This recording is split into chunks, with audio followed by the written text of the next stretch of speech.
नमस्कार मित्रांनो, स्वागत आहे एजीएमपीएससी आपल्या युट्यूब चॅनलमध्ये.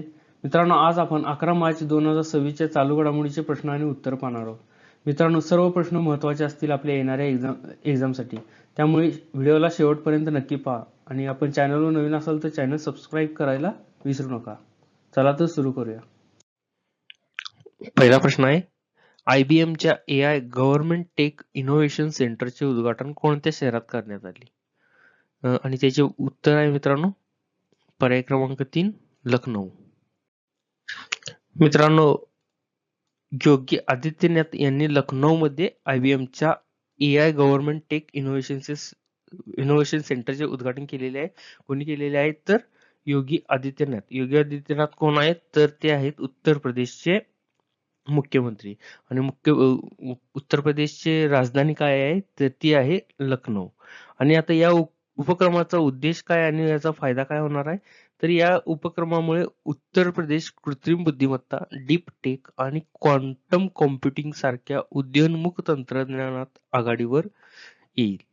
त्यामुळे ह्या AI गव्हर्नमेंट टेक इनोव्हेशन सेंटरचे उद्घाटन श्री योगी आदित्यनाथ यांनी केलेले आहे. प्रश्न क्रमांक 2 आहे, क्लस्टर आधारित विकास धोरणाअंतर्गत उत्तर प्रदेशातील कोणते शहर कृत्रिम बुद्धिमत्ता केंद्र म्हणून विकसित केले जात आहे? आणि त्याचे योग्य उत्तर आहे मित्रांनो, पर्याय क्रमांक 4, लखनौ. तर मित्रांनो, उत्तर प्रदेश सरकारने लखनौच्या नादरगंज औद्योगिक क्षेत्रात आर्टिफिशियल इंटेलिजन्स म्हणजेच की AI शहराच्या विकासासाठी मंजुरी दिलेली आहे. म्हणजे लखनौच्या कुठं तर नादरगंज औद्योगिक क्षेत्रात. आणि काय आहे मित्रांनो, हे तर क्लस्टर आधारित विकास धोरण आहे आणि त्यामध्ये लखनौ हे कृत्रिम बुद्धिमत्ता केंद्र म्हणून ओळखले जाणार आहे, विकसित केले जाणार आहे. त्यानंतर कानपूर हे ड्रोन उत्पादन आणि चाचणी केंद्र म्हणून विकसित केले जाणार आहे आणि त्यानंतर नोएडा हे माहिती तंत्रज्ञान आणि इलेक्ट्रॉनिक्स केंद्र म्हणून विकसित केले जाणार आहे. अशा प्रकारे लखनौ, कानपूर आणि नोएडा ही 3 शहरे प्रमुख विकसित केले जाणार आहेत. चला तर पुढचा प्रश्न पाहूया. आजचा आपला प्रश्न क्रमांक 3 आहे, राष्ट्रीय जलमार्ग 2 हा कोणत्या नदीवर आहे? आणि त्याचे योग्य उत्तर आहे पर्याय क्रमांक 1, ब्रह्मपुत्रा. मित्रांनो, राष्ट्रीय जलमार्ग 2 हे ब्रह्मपुत्रा नदीवर आहे. आणि सध्या चर्चेत काय आहे हे, का आहे हे राष्ट्रीय जलमार्ग 2 तर केंद्रीय मंत्री सर्वानंद सोनोवाल यांनी आसाममधील दिब्रुगड, कुठे तर दिब्रुगड येथे आसाममधील ब्रह्मपुत्रा नदीकाठी राष्ट्रीय जलमार्ग 2 वर 3 प्रमुख पायाभूत सुविधा प्रकल्पांचे उद्घाटन केले. त्यामुळे सध्या राष्ट्रीय जलमार्ग 2 हा चर्चेमध्ये होता. चला तर पुढचा प्रश्न पाहूयात. पुढचा प्रश्न आहे, 2026च्या बाफ्टा पुरस्कारांमध्ये बुंगने कोणत्या श्रेणीत विजय मिळवला? मित्रांनो, हा बुंग हा चित्रपट आहे, मणिपुरी चित्रपट आहे मित्रांनो. आणि त्याचे योग्य उत्तर आहे पर्याय क्रमांक 2, सर्वोत्कृष्ट बाल आणि कौटुंबिक चित्रपट. आता आपण अधिक माहिती जाणून घेऊया. तर मित्रांनो, बुंग हा मणिपुरी चित्रपटने सर्वोत्कृष्ट बाल आणि कुटुंब चित्रपटाचा पुरस्कार जिंकलेला आहे.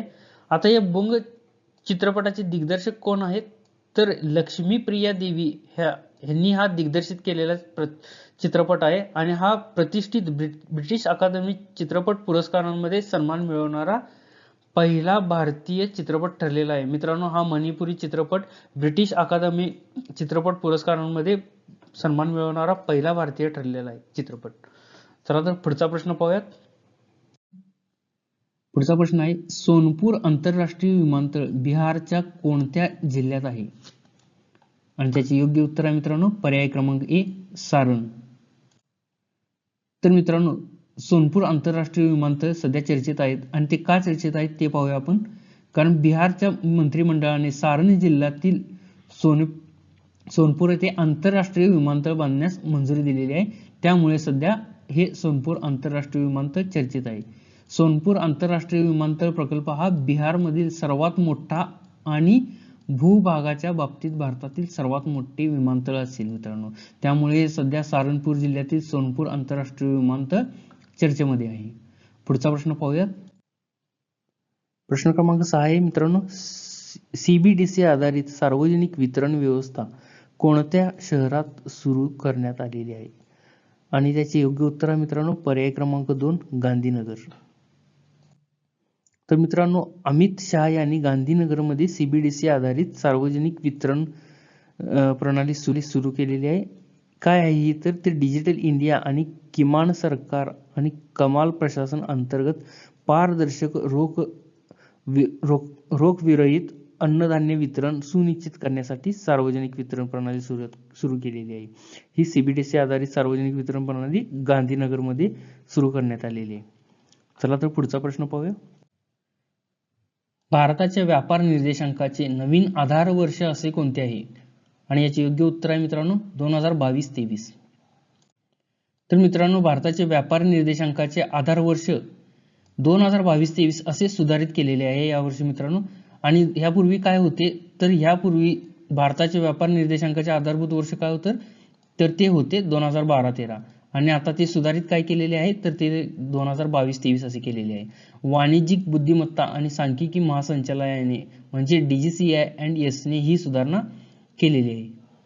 पुढचा प्रश्न पाहूया. प्रश्न क्रमांक 8 आहे, व्यापक शहरी धोरण स्वीकारणारे भारतातील पहिले राज्य कोणते ठरलेले आहे? तर मित्रांनो, त्याचे योग्य उत्तर आहे पर्याय क्रमांक 3 केरळ. व्यापक शहरी धोरण स्वीकारणारे भारतातील पहिले राज्य मित्रांनो केरळ ठरलेले आहे. त्याबद्दल अधिक माहिती जाणून घेऊया आपण आता. तर मित्रांनो, केरळ हे व्यापक शहरी धोरण स्वीकारणारे भारतातील पहिले राज्य ठरलेले आहे.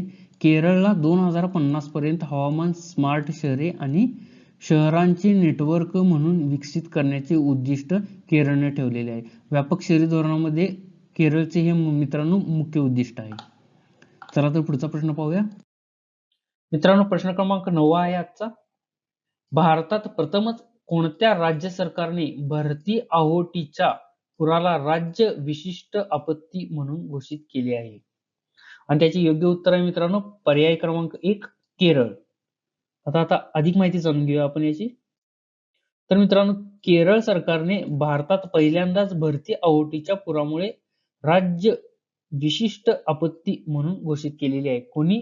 तर केरळ राज्याने. पुढचा प्रश्न पाहूया. PM राहत अंतर्गत रस्ते अपघातातील पीडितांना किती पर्यंत कॅशलेस उपचारांचा अधिकार आहे? आणि त्याचे योग्य उत्तर आहे मित्रांनो पर्याय क्रमांक 3 1.5 लाख म्हणजेच की 1.5 लाख रुपये. मित्रांनो, पंतप्रधान नरेंद्र मोदी यांच्या नेतृत्वाखालील मंत्रिमंडळाने सेवा तीर्थ येथे स्थलांतरित झाल्यानंतर PM राहत योजनेला मंजुरी दिली. आता ही PM राहत योजना काय आहे, तर याचा अर्थ आहे road accident victim hospitalisation and assured treatment अशा या योजनेचं नाव आहे. आणि ह्याला मंजुरी देण्यात आलेली आहे पंतप्रधान नरेंद्र मोदी यांच्या मंत्रिमंडळाने. आणि या योजनेअंतर्गत पीडितांना काय फायदा होणार आहे, तर राहत योजनेअंतर्गत पात्र पीडितांना अपघाताच्या तारखेपासून 7 दिवसांसाठी प्रति व्यक्ती 1.5 लाख रुपयेपर्यंतच्या कॅशलेस उपचार मिळतील या PM राहत योजनेअंतर्गत. तर मित्रांनो, हे होते आजचे आपले 11 मार्च 2026 चे चालू घडामोडीचे प्रश्न आणि उत्तर, जे की सर्वच्या सर्व महत्वाचे होते. व्हिडिओ आवडल्यास लाईक अँड शेअर नक्की करा आणि आपल्या मित्रांपर्यंत पोहोचवा. आणि चॅनलवर नवीन असाल तर चॅनल सबस्क्राईब करायला विसरू नका. धन्यवाद.